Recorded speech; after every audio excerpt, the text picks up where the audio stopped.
कार्यक्रमको अध्यक्षज्यू, प्रमुख अतिथिज्यू, विशिष्ट अतिथिज्यू, सम्पूर्ण अतिथिज्यूहरू, आदरणीय गुरुहरू, मेरा अग्रजहरू, सहकर्मी साथीहरू तथा यहाँ उपस्थित हुनुभएका सम्पूर्ण दाजुभाइ तथा दिदीबहिनीमा मेरो हार्दिक नमस्कार।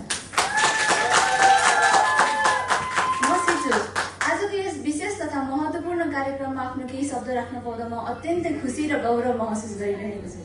सबैभन्दा पहिले यस कार्यक्रमलाई सफलतापूर्वक आयोजना गर्नुहुने काठमाडौँ मोन्टेसोरी ट्रेनिङ सेन्टर तथा काठमाडौँ इन्टरनेसनल इन्स्टिट्युट परिवारप्रति म हार्दिक धन्यवाद व्यक्त गर्न चाहन्छु।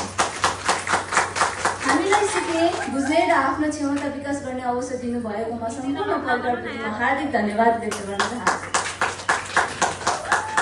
आज हामीले प्राप्त गर्न लागेको यो डिप्लोमा केवल एउटा प्रमाणपत्र मात्र होइन, यो हाम्रो मेहनत, समय, अनुशासन, सिकाइ र निरन्तर प्रयासको परिणाम हो। यस यात्रामा हामीले धेरै नयाँ कुरा सिक्यौँ। किताब र कक्षा कोठाबाट मात्र होइन, एकअर्काको अनुभव, अभ्यास र सहकार्यबाट पनि धेरै कुरा सिक्ने अवसर पायौँ। कहिलेकाहीँ सिकाइको यात्रा सहज थिएन, थकान हुन्थ्यो, चुनौतीहरू आउँथे र कतिपय अवस्थामा आफूले सक्दिनँ कि जस्तो पनि लाग्थ्यो।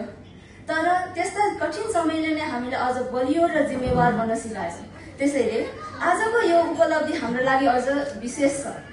यस सम्पूर्ण यात्रामा हामीलाई निरन्तर मार्गदर्शन, प्रेरणा र हौसला दिनुहुने सम्पूर्ण गुरुहरूलाई म हृदयदेखि नै धन्यवाद दिन चाहन्छु। उहाँहरूले हामीलाई पाठ्यक्रमको ज्ञान मात्र दिनु भएन, आफ्नो कामप्रति जिम्मेवार, धैर्यवान र समर्पित हुन पनि सिकाउनु भयो। उहाँहरूको सल्लाह र सिकाइ हाम्रो आगामी यात्रामा सधैँ उपयोगी हुनेछ। त्यसै गरी हाम्रो सफलता प्रत्यक्ष वा अप्रत्यक्ष रूपमा साथ दिनुहुने हाम्रा अभिभावक तथा परिवारप्रति पनि विशेष आभार व्यक्त गर्न चाहन्छु। हामी सफल हुँदा खुसी हुने मात्र होइन, हामी थाक्दा हौसला दिने र कठिन समयमा साथ दिने व्यक्ति पनि उहाँहरू नै हुनुहुन्छ। त्यसैले आजको यो उपलब्धिमा उहाँहरूको पनि ठूलो योगदान छ। मेरा सहकर्मी साथीहरूलाई पनि विशेष धन्यवाद दिन चाहन्छु। सँगै सिक्दा, अभ्यास गर्दा, समस्या समाधान गर्दा र एकअर्कालाई सहयोग गर्दा यो यात्रा अझ रमाइलो र सम्झनामय बन्यो। आज हामी यहाँ सँगै उभिन पाउनु आफैमा एउटा सुन्दर सम्झना हो। आजको दिनले हामीलाई एउटा कुरा सम्झाउँछ, सफलता भनेको केवल अन्तिम परिणाम होइन, त्यसका लागि गरिएको निरन्तर प्रयास हो। हामीले यहाँबाट प्राप्त गरेका ज्ञान र सिपलाई अब आफ्नो व्यवहार र काममा प्रयोग गर्नु हाम्रो जिम्मेवार हो।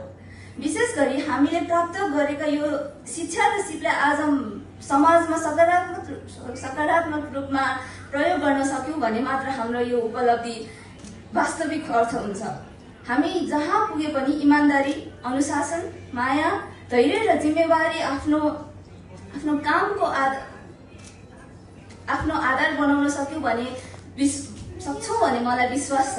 आज हामीले एउटा चरण पूरा गरेका छौँ, तर यो अन्त्य होइन, यो हाम्रो नयाँ यात्राको सुरुवात हो। आगामी दिनमा हामी सबैका आफ्ना लक्ष्य, सपना र बाटाहरू छन्। बाटो जस्तो सुकै भए पनि आज सिकेका कुरालाई साथमा लिएर अगाडि बढ्न सकेमा हामी अवश्य सफल हुनेछौँ।